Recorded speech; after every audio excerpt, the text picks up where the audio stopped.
sexto ano. Meu nome é Cledson Pereira, professor de História. Vamos para mais uma aula dos nossos programas de estudos tutorados aqui no Se Liga na Educação.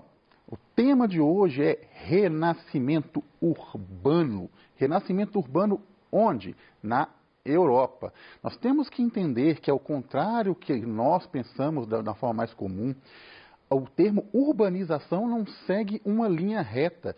Não quer dizer que só que estamos em 2020, que a nossa sociedade sempre foi mais urbanizada que as anteriores. Se prestarmos atenção nas sociedades antigas, principalmente em Roma, ela era extremamente urbanizada. Houve um renascimento urbano na época medieval, que é o tema da aula de hoje. Então, qual o objetivo? Entender os fatores do aumento populacional na Europa medieval. O aumento populacional é um fator determinante para o renascimento da urbanização e compreender os fatores desse renascimento urbano para aquela sociedade no período. Então, temos que entender que o renascimento urbano está intimamente ligado à produção de alimentos. Como funcionava a sociedade da Europa medieval? Vocês vão lembrar que quando o Império Romano cai, o Império Romano do Ocidente, lá no século V, cai, a sociedade europeia, ao longo dos séculos seguintes, tem uma forte tendência a tornar-se ruralizada. Ela se afasta dos centros urbanos, até pela violência que foi a queda do próprio império. Então ela prefere, os moradores preferem ficar longe destes centros urbanos, vão se vincular à terra, principalmente trabalhando no regime de servidão para um senhor feudal. E este sistema, essa relação de suzerania e vassalagem, onde as pessoas, onde os trabalhadores ocupam a terra e juram lealdade ao senhor dessa terra, vai prevalecer por séculos. Vai iniciar, séculos mais tarde, o sistema que chamamos de feudalismo. A sociedade feudal era intimamente ligada à terra, onde o senhor, o dono desta terra, explorava o trabalho do servo. Muito bom a gente lembrar que não existia regime de escravização na Europa medieval. O servo não era um escravizado, mas ele estava preso à terra pelo juramento de lealdade com o senhor feudal para que pudesse morar e trabalhar em suas terras. Este regime opreendia aquela região. Ele não tinha liberdade e, às vezes, não tinha o desejo de se aventurar em outro território. Por isso, o servo estava sempre ligado ao senhor feudal. Se pegarmos os estudos lá da Europa até o século X, a fome, a miséria e a desnutrição eram fatores alarmantes para aumentar a taxa de mortalidade. A expectativa de vida era muito baixa devido à pouca produção de alimentos. A sociedade, ela ruralizou-se de uma forma tão grande que até as tecnologias regrediram. Então, a produção de alimento, ela foi muito escassa nos primeiros séculos da Europa medieval. Esta produção de alimento vai começar a crescer a partir do século XI. Por isso que a produção de alimentos, as novas técnicas que foram inventadas para aumentar a produção destes alimentos, foi tão determinante para o crescimento urbano. Quais são essas novas técnicas? Ampliação das áreas cultivadas. Então, para produzir mais alimentos, perceberam que tinham que ampliar a área de cultivo. Florestas, bosques, pântanos começaram a tornarem-se lavouras. Então, a produção de alimentos, as lavouras foram ocupando terras que antes não eram ocupadas para este fim. Entendam que aí já há um grande avanço de tecnologia, porque você vai transformar uma área pantanosa em lavoura. Isso vai ser determinante para que a produção de alimentos cresça. Outra, a criação de um novo arado chamado charrua. Este novo arado, uma forma de revolver a terra tornando-a mais fértil, foi introduzida na Europa medieval e aumentou de forma significativa a produção naquelas terras, principalmente atrelando este arado, esta nova ferramenta, ao peito dos animais e não ao pescoço. Aí você está pensando na própria produtividade do animal que vai puxar este arado, aumentando o conforto deste animal, aumentando sua produtividade e diminuindo o seu esforço. Então, essa nova tecnologia de um arado atrelado ao peito deste animal, quase sempre um cavalo, ele aumentou a produção de alimentos, aumentando a fertilidade das terras que eram trabalhadas com este sistema. Ocupou-se um sistema trienal de culturas, rotação de culturas. Então, se você tem um território, você vai plantar, vai dividir ele em 4, vai plantar em 3 deles enquanto um descansa. E assim, sucessivamente, fazendo uma rotação destas terras. Isto vai evitar que o terreno se esgote, vai aumentar a produtividade desta terra. Todas essas tecnologias aumentaram a produção. Aumentando a produção, você tem mais alimento disponível à população. Se você tem mais alimento disponível à população, a taxa de mortalidade cai. O aumento populacional, ele só vai ser determinante uns 2 séculos depois dessas novas tecnologias. Nós temos que entender que, apesar da inserção dessas novas formas de produção de alimento, o impacto vai demorar um pouco. Historicamente, se pensarmos em um século é muito pouco para uma história. Mas se pensarmos na evolução dessa sociedade, esses impactos só vão ser sentidos a partir do século XIII. As novas tecnologias são a partir do século XI. O aumento populacional efetivo a partir do século XIII. Segundo um historiador, Hilário Franco Júnior, a Europa sofreu um boom de aumento populacional a partir deste século. Um exemplo, a população inglesa cresce de 1,5 milhão para 3,75 milhões de pessoas. A francesa, de 6,5 milhões para 16 milhões de pessoas. Aí é um ganho muito expressivo na sociedade francesa. A população espanhola passou de 4 milhões para 7,5 milhões de pessoas.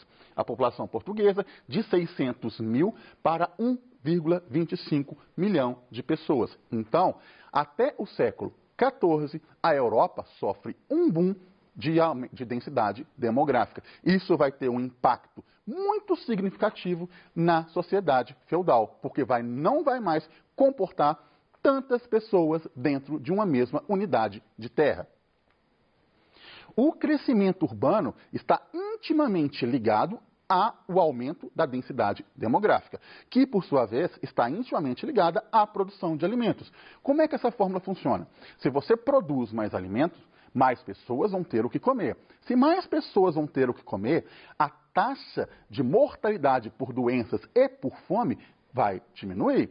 Se a taxa de mortalidade diminui, a população aumenta. Se você tem uma área delimitada e a densidade demográfica dela começa a crescer muito, você vai ter um grande problema na mão. Porque se você é um senhor feudal, o dono desta terra, você não vai ter como sustentar essa população tão grande. Isso vai sofrer um impacto, vai gerar um impacto muito grande naquela sociedade feudal, que vai ter que começar a liberar pessoas. Portanto, estas pessoas que passaram a ingressar um número de densidade demográfica muito alto no feudo, vão ter a permissão deste senhor feudal para partir para outras localidades.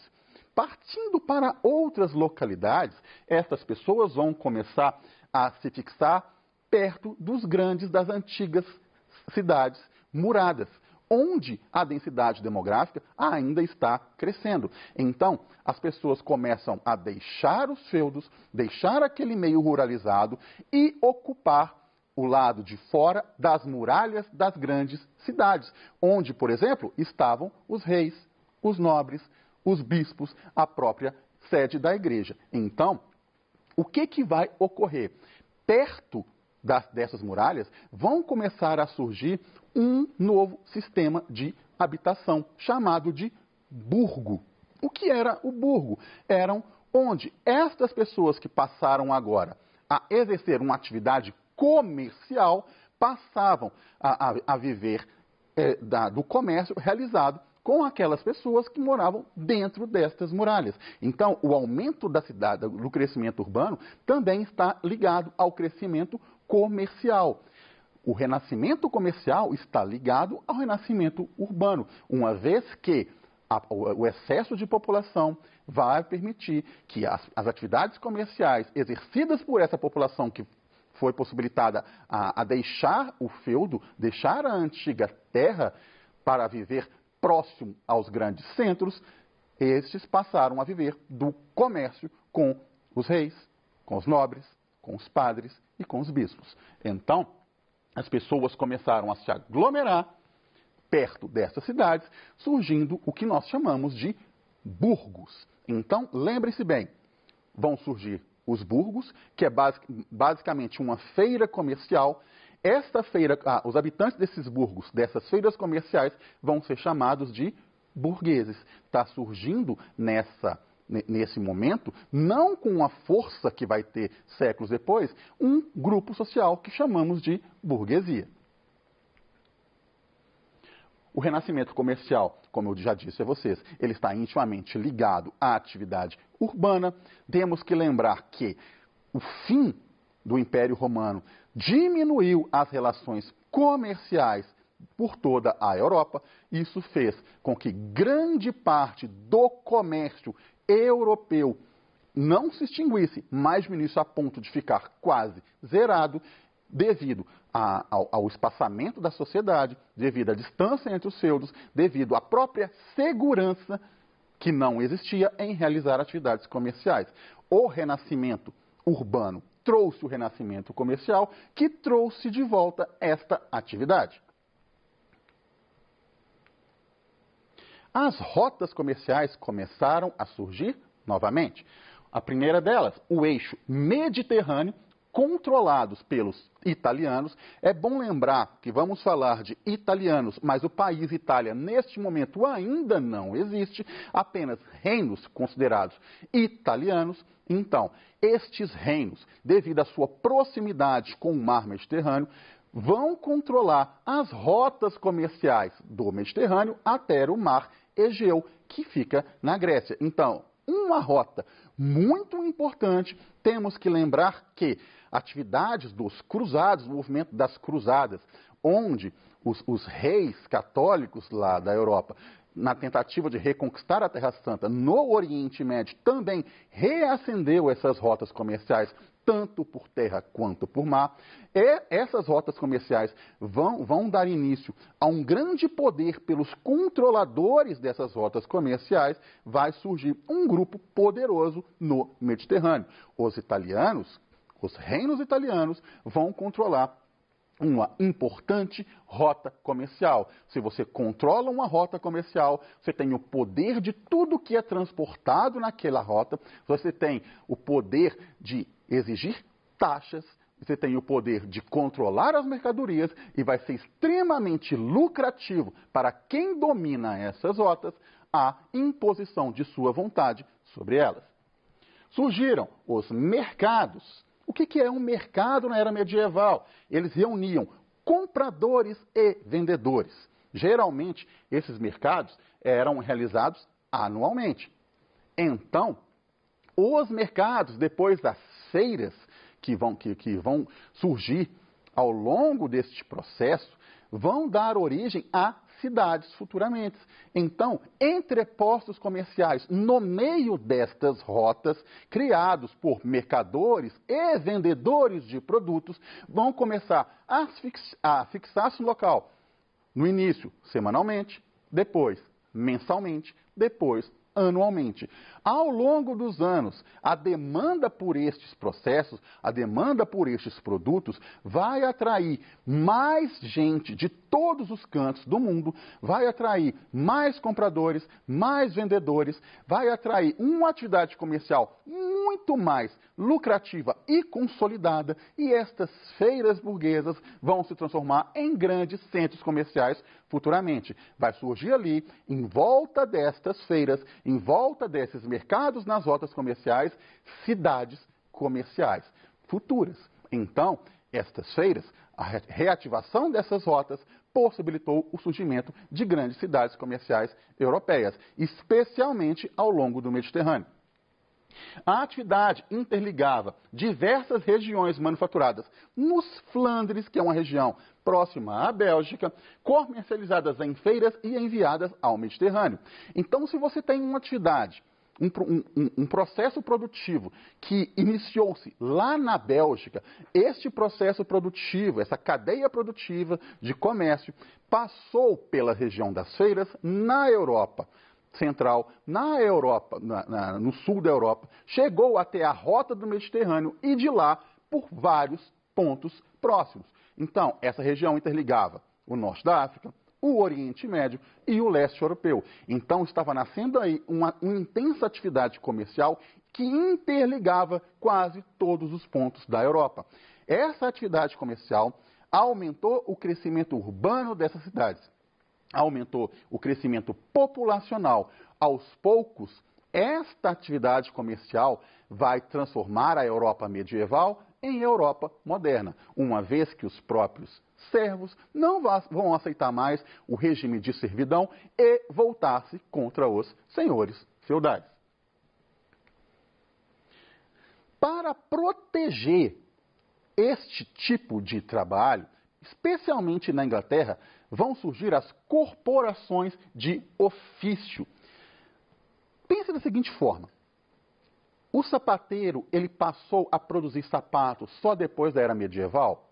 Não. Ele já produzia na era medieval, só que ele não tinha nem a permissão do senhor feudal, nem a condição de transformar o seu ofício numa atividade comercial. Era algo muito localizado, com poucos clientes e não era muito lucrativo. A ascensão da classe burguesa, a ascensão da volta do comércio, possibilitou que estas atividades, estas profissões, ganhassem poder na sociedade e estes profissionais passaram a se reunir em grupos para defender o próprio processo de trabalho. Este empoderamento desse processo de trabalho na Inglaterra foi chamado de corporação de ofício. Ela era muito hierarquizada, defendia um regime de estrutura desde um mestre da corporação de ofício que passava o ensinamento aos demais até chegar ao aprendiz, que possibilitou que estas profissões seguissem o caminho determinado por seus artesãos. Futuramente, essas corporações de ofícios vão ganhar tanto poder que vão consolidar uma classe de busca de direitos desses trabalhadores, especialmente na Inglaterra. A manufatura na Inglaterra, principalmente pós-era medieval, vai gerar um sistema de trabalho muito produtivo que começou nessa corporação de ofício. Os artesãos livres, como aqui diz o texto, do controle do senhor feudal, passaram a se organizar nessas corporações. Então, existia aí o mestre de ofício, que controlava as oficinas e os demais membros. Existiam os companheiros, assim chamados, que eram os trabalhadores que já profissionais especializados. Então, abaixo do mestre de ofício estavam estes companheiros.